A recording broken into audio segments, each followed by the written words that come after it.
Night falls over the Philippine Sea, but there is no rest. Below deck, inside the cramped ready rooms of surviving Japanese carriers, the air is thick with fuel fumes and silence. Helmets sit untouched. Flight jackets hang where their owners will never return. The pilots who remain stare at the deck, at their hands, at nothing at all. They are veterans, some of the last. For years, Japanese air power relied on a single, irreplaceable resource: experience. Pilots like Tanaka were not just trained, they were cultivated over nearly a decade. Every hour in the air mattered. Every maneuver was refined through repetition. Instructors weeded out anyone who lacked instinct, discipline, or endurance. But that system only worked when pilots survived. Now, they aren't. Against aircraft like the Hellcat, experience buys seconds, not victory. A perfect turn is meaningless when the enemy refuses to turn. Precision gunnery means little when your rounds bounce off armored plates and self-sealing tanks. Japanese pilots begin to report something deeply unsettling. Even when they hit American aircraft first, they still lose. One aviator describes emptying his cannons into a Hellcat's fuselage, watching pieces tear away, only to see the American climb, roll, and return fire moments later. Another reports setting a wing on fire, only for the flames to extinguish themselves as the aircraft dives. These are not stories of bad luck. They are reports of design philosophy. The Hellcat was built with the expectation that it would be hit. The Zero was built on the assumption that it wouldn't. That assumption no longer holds. In response, Japanese command attempts adaptation, too late with too little.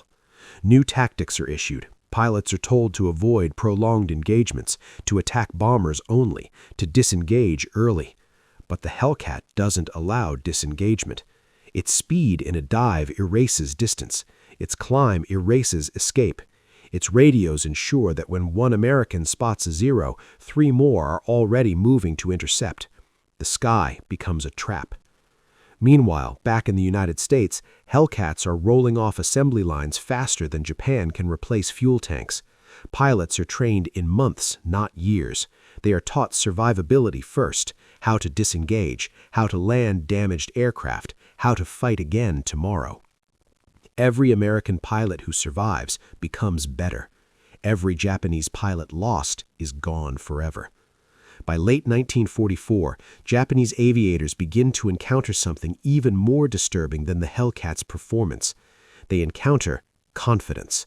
American pilots no longer fear the Zero. They don't whisper about its turning ability. They don't avoid it. They seek it out. They attack aggressively, knowing their aircraft will protect them if things go wrong. For the Japanese, the psychological shift is devastating.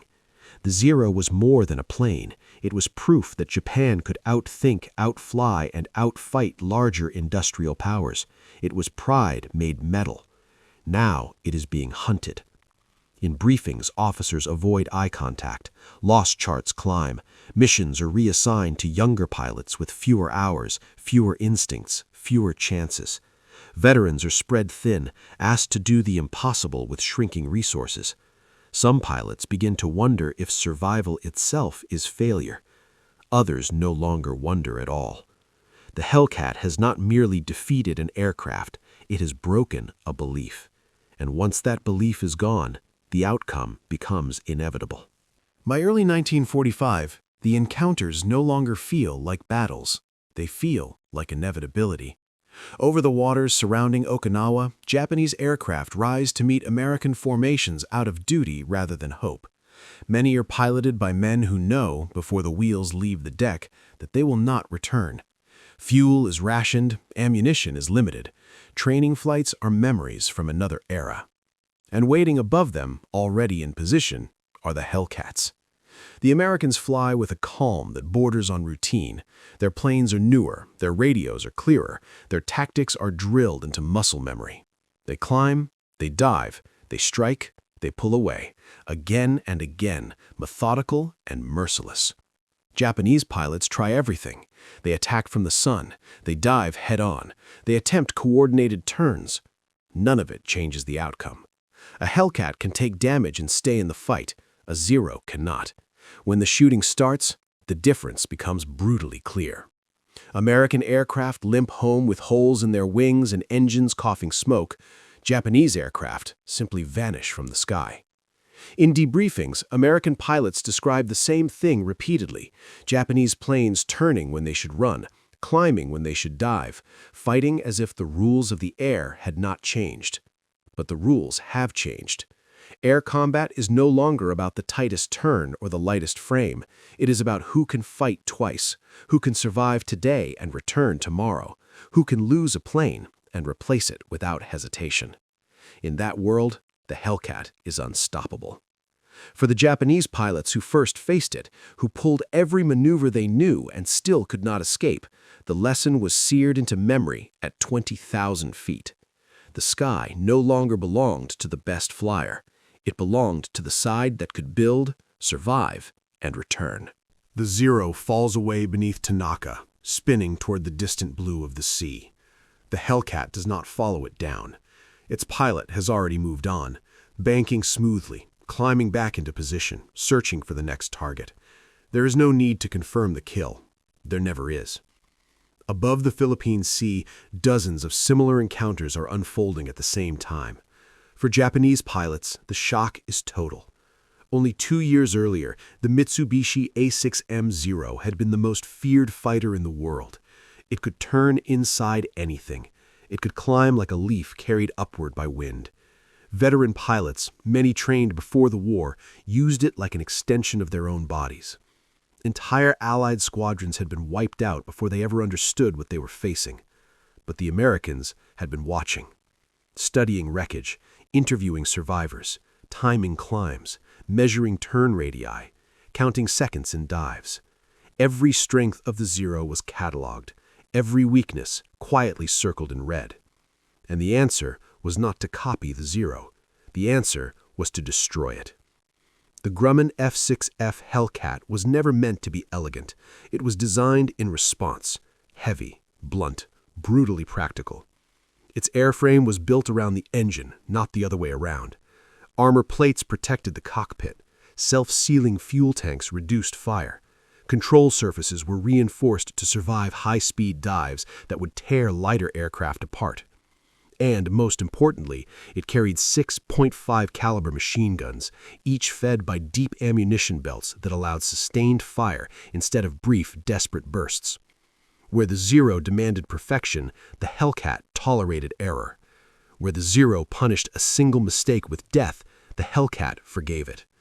American pilots learned this quickly. They were trained not to dogfight, but to hunt.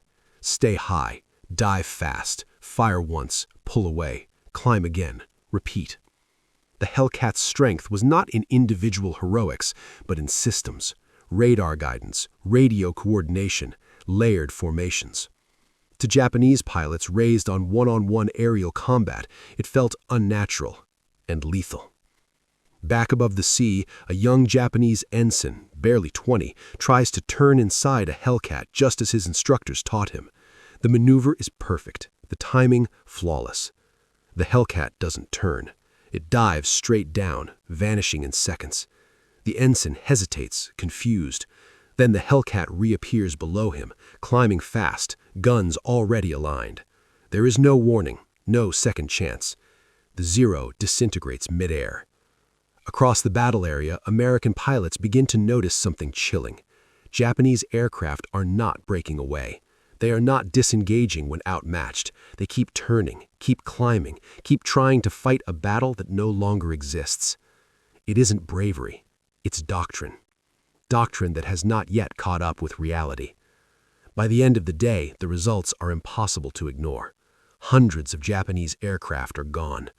The Americans call it the Great Marianas Turkey Shoot.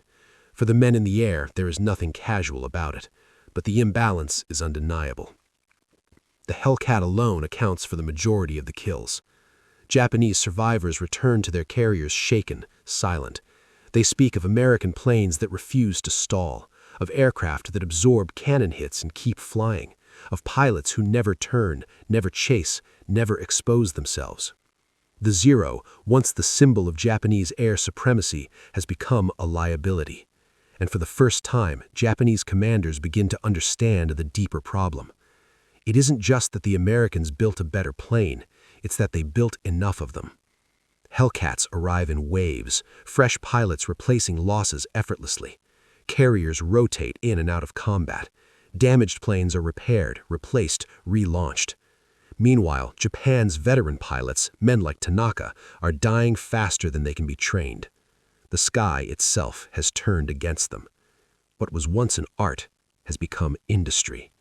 And industry is winning.